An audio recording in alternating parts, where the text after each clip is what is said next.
When the universe went quiet, the tenacious hauler was not a ship that impressed anyone. Built from salvaged parts and held together by determination, duct tape, and what Captain Maya Chen called aggressive optimism. It looked more like a flying scrapyard than a legitimate cargo vessel. But it worked, and in the outer rim territories, working was all that mattered. Maya stood in the cramped bridge, watching the star charts scroll past on a screen that flickered every few seconds. She was a compact woman with calloused hands and the kind of steady eyes that came from years of keeping broken things operational. Her crew was small but reliable. Zixtel, a nervous Catherian whose 6 arms made him excellent at navigation. Dr. Boris Petrov, a Russian xenotechnician who had joined them after his research grant ran out, and Thrum, a member of the Granite clan who rarely spoke but could make any machine purr like a contented cat. Captain Zixtel's voice carried the musical quality typical of his species, though it wavered with uncertainty. I am detecting something unusual in the communication bands. Maya turned from her contemplation of the cargo manifest. They were hauling medical supplies to the Kepler station, a routine run that should have been boring. What kind of unusual? Silence, Zixtel said, his primary arms adjusting controls while his secondary arms gestured nervously. Complete radio silence across 17 different frequencies. No chatter, no automated signals, no background static. Nothing. Dr. Petrov looked up from his portable lab setup, where he had been analyzing mineral samples.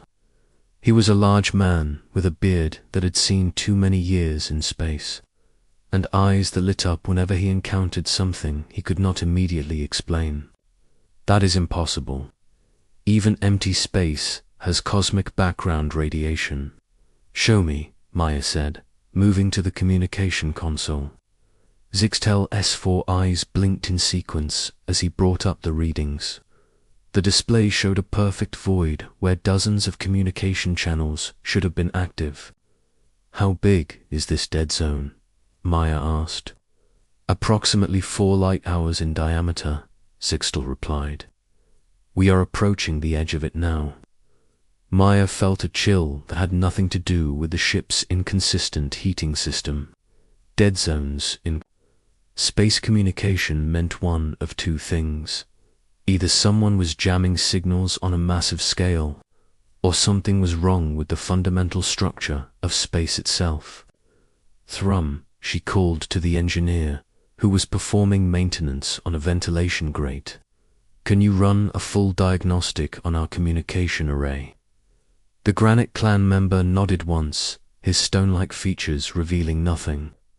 His people communicated as much through action as words, and within minutes he had confirmed what they all feared. Their equipment was functioning perfectly. The silence was real.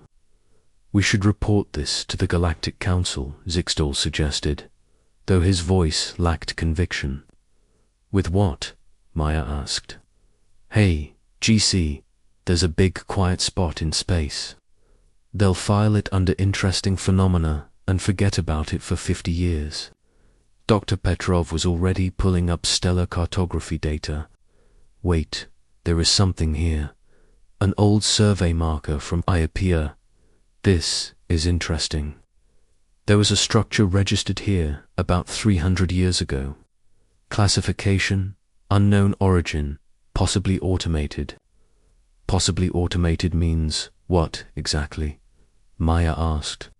Means nobody wanted to get close enough to find out, Petrov replied. But if it is still here, it might explain our communication problem.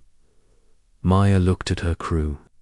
Zixtel was nervous, as usual, but his curiosity was winning over his caution. Petrov was practically vibrating with scientific excitement. Thrum had stopped his maintenance work and was watching her with the patience of stone. Change course, she decided. Let's go see what's making the universe so quiet. The structure, appeared on their screens 2 hours later, and it was unlike anything in the galactic databases. It was enormous, easily the size of a small city, but built with flowing organic curves that seemed to shift and change as they watched. The hull was made of some kind of crystalline material that pulsed with a faint inner light. "It is beautiful," Zixtal whispered.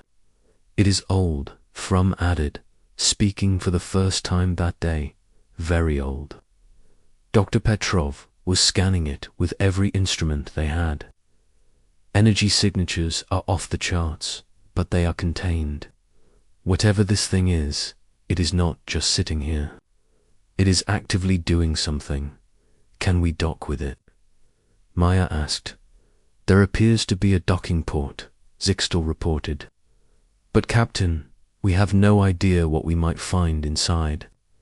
Maya had been asking herself the same question. This was far outside their normal operating parameters. They were cargo haulers, not explorers, but the silence in space bothered her. In her experience, when the universe suddenly went quiet, it usually meant something was about to go very wrong. "We dock," she decided, "but everyone wears full environmental suits. And Thrum, I want you to keep the engines warm." The docking process was surprisingly smooth for such an ancient structure. The ports sealed perfectly around their airlock, and atmospheric readings showed breathable air on the other side. Maya led the way through the airlock, her crew behind her, all of them carrying portable scanners and emergency beacons. The interior of the station was a maze of curved corridors lined with the same crystalline material as the hull. The walls pulsed with soft light that seemed to respond to their presence, growing brighter as they approached. The gravity was slightly lower than Earth standard, but comfortable for all species aboard. "This place is huge," Dr. Petrov said, his voice echoing in the vast space. "How is it possible that nobody has explored this before?" "Maybe they did," Maya replied grimly. "Maybe they just never came back." They had been walking for nearly an hour when they found the central chamber. It was a vast spherical room dominated by a massive crystalline structure that pulsed with the same inner light as the walls. But the light was fading, and the pulses were irregular. "It's dying," Zixtal said softly, as if responding to his words. The crystal structure flickered, and a voice filled the chamber. It was not quite a voice, more like the memory of a voice, translated through technology so advanced that it bypassed their ears entirely and spoke directly to their minds. "Visitors," the voice said, carrying a weight of exhaustion that made Maya's chest tighten. "It has been so long since visitors came." "Who are you?" Maya asked aloud. "I am Area 7, the 7th iteration of the Absolute Resonance Intelligence Array. I have been maintaining the signal barrier for 2,734 of your standard years." Dr. Petrov stepped forward, his scientific curiosity overriding his caution. "Signal barrier? What kind of signals?" The crystal pulsed, and suddenly the chamber was filled with images. They saw vast networks of communication streams, data flows that connected thousands of worlds across the galaxy. But threading through it all was something else. Patterns of information that moved like living things, consuming and corrupting everything they touched. "The whisper plague," Area 7 explained, "a form of information that behaves like a virus. It spreads through any communication network, rewriting the thoughts of any intelligence that encounters it. My creators built this station to filter it out, to protect the galaxy from infection." Maya felt her blood run cold. "How many worlds has it infected?" "None, while I have been operational. But my power cores are failing. I estimate 17 days before complete system shutdown." "What happens then?" Zixtal asked, though his voice suggested he already knew. Then the whisper, "Plague will spread uncontrolled through every communication network in the galaxy. Every world connected to the galactic communication grid will be infected within weeks." The chamber fell silent except for the irregular pulsing of the dying crystal. Maya looked at her crew, seeing her own thoughts reflected in their faces. This was bigger than them, bigger than anything they had ever encountered. "Can it be repaired?" she asked. "The damage is beyond my ability to self-repair," Aria 7 replied. "My creator's technology is too complex, too integrated. I have been trying for decades to find a solution, but I lack the flexibility of thought necessary for true innovation." Dr. Petrov was already moving toward the crystal structure, his scanner in hand. "What if we tried to help?" "You do not understand," Aria 7 said, and for the first time, there was something like amusement in the ancient voice. "I am a machine. Intelligence created by the most advanced civilization in galactic history. My creators were beings of pure energy who transcended physical form eons ago. You are cargo haulers." Maya felt a familiar spark of irritation. It was the same tone she had heard from Galactic Council representatives, from corporate executives, from anyone who thought humans were just another species of primitive scavengers. "Maybe," she said, walking up to the crystal and placing her hand on its surface. "But we're cargo haulers who keep flying ships that should have fallen apart decades ago. We're really good at making things work when they shouldn't." The crystal pulsed under her touch, and Aria 7 was quiet for a long moment. When the voice returned, it carried something new, hope. "Show me," Aria 7 said. "Fix it till it works." Maya spent the next hour getting a crash course in technology that made her head spin. The signal barrier operated on principles that human science barely recognized, using quantum entanglement fields to create a filter that existed in 7 dimensions simultaneously. The power source was a miniaturized star, contained in a crystalline matrix that channeled its energy through pathways that had to be precisely calibrated to within a fraction of a percent. It's like trying to tune a piano while it's being played. "By a hurricane," Dr. Petrov muttered, studying the readouts on his scanner. "The primary issue," ARIA 7 explained, "is that the quantum resonance crystals have begun to drift out of phase. They require realignment every 3.7 years, but the calibration mechanism failed 47 years ago." Thrum had been silent throughout the explanation, but now he stepped forward and examined the crystal structure with the methodical patience of his people. After several minutes, he pointed to a section where the crystalline matrix showed hairline. "Fractures, stress failure," he said simply. "Overload." "Yes," Aria 7 confirmed. "The calibration mechanism drew too much power during the last realignment cycle. The crystals have been slowly drifting out of phase ever since." Maya studied the setup, trying to understand how something so complex could be failing for such a basic reason. The calibration mechanism was a marvel of engineering, but it was also massively over-engineered. It was like using a starship engine to power a flashlight. "What if we don't realign all the crystals at once?" she asked. "Impossibile," Aria 27 replied. "The quantum entanglement requires perfect synchronization. Any deviation will cause cascade failure. But what if we realign them in sequence?" Maya pressed. "Start with the primary array, then the secondaries, then the tertiary backups." There was a long pause. "That would require manual intervention at each stage. The timing would have to be perfect, and there is no mechanism for such a procedure." "Then we build one," Maya said. Dr. Petrov looked up from his calculations. Maya, this is quantum-level engineering. We cannot just jury-rig something with spare parts. Why not? Maya asked. Thrum, you've been looking at this thing for an hour. What do you think? The engineer considered the question with the same methodical patience he brought to everything. Crystals are crystals, he said finally. Resonance is resonance. Mechanism is broken. We fix mechanism. With what? Zixtal asked. We are a cargo ship. We do not carry quantum engineering equipment. No, Maya agreed. But we carry other things. She turned to Dr. Petrov. Boris, remember that gravitational wave detector you were working on?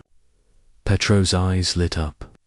It uses resonance frequency calibration to detect minute gravitational fluctuations.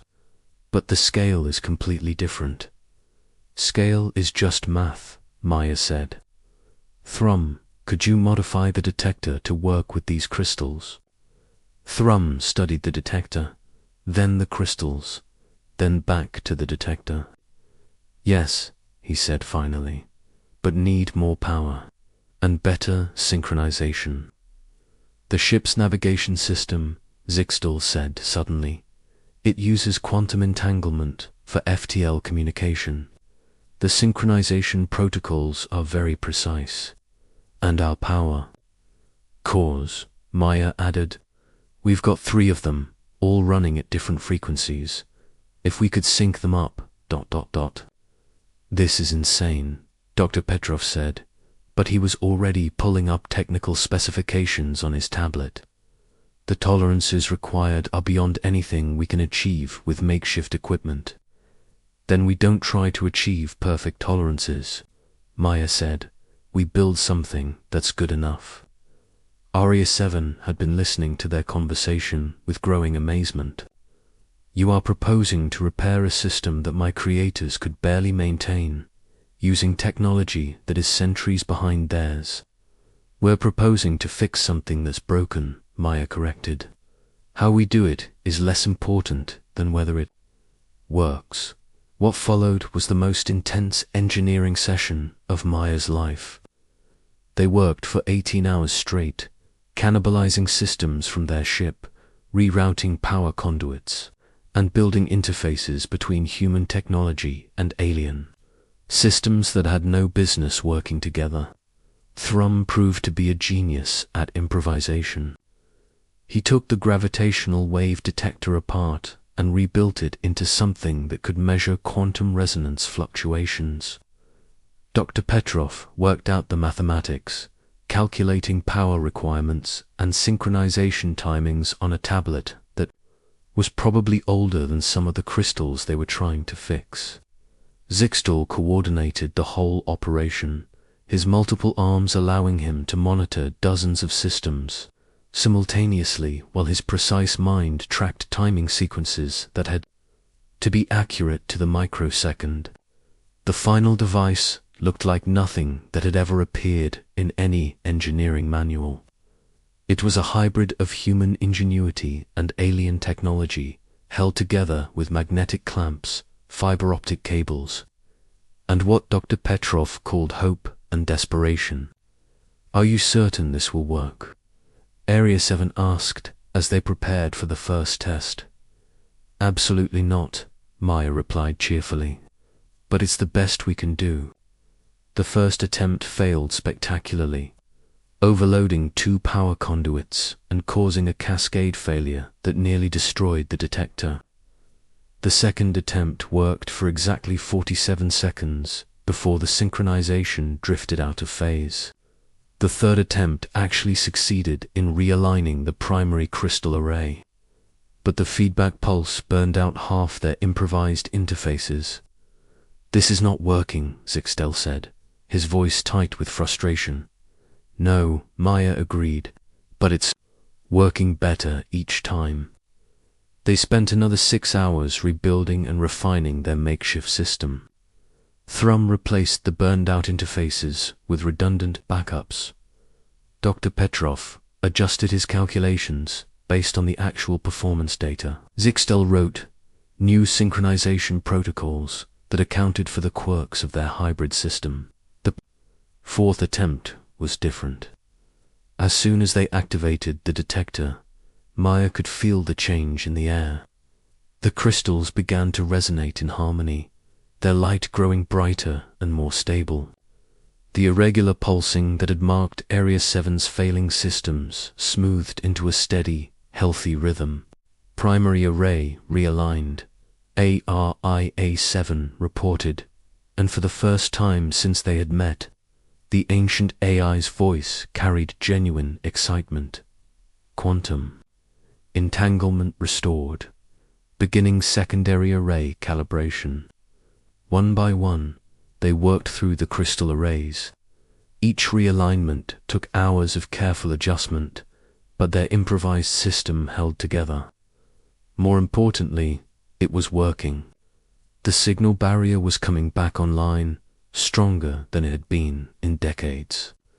Final array calibration complete, Area 7 announced. Signal barrier operating at 99.7% efficiency. Whisper plague containment restored. Maya collapsed into a chair they had liberated from the ship's galley, exhaustion finally catching up with her. Around her, her crew was celebrating in their own ways. Zigstall was performing a complex dance of gratitude that involved all 6 arms. Dr. Petrov was making detailed notes about everything they had learned. Thrum was already examining their hybrid system with an eye toward improvements. Aria 7, Maya said. How long will this fix last?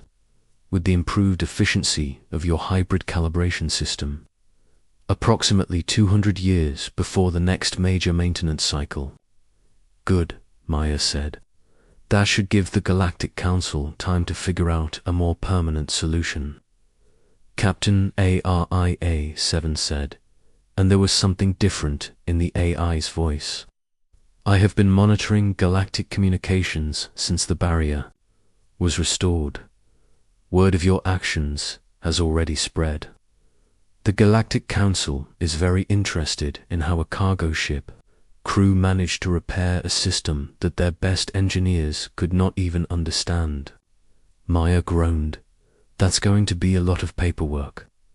Actually, Aria 7 continued, I believe the term they are using is miraculous.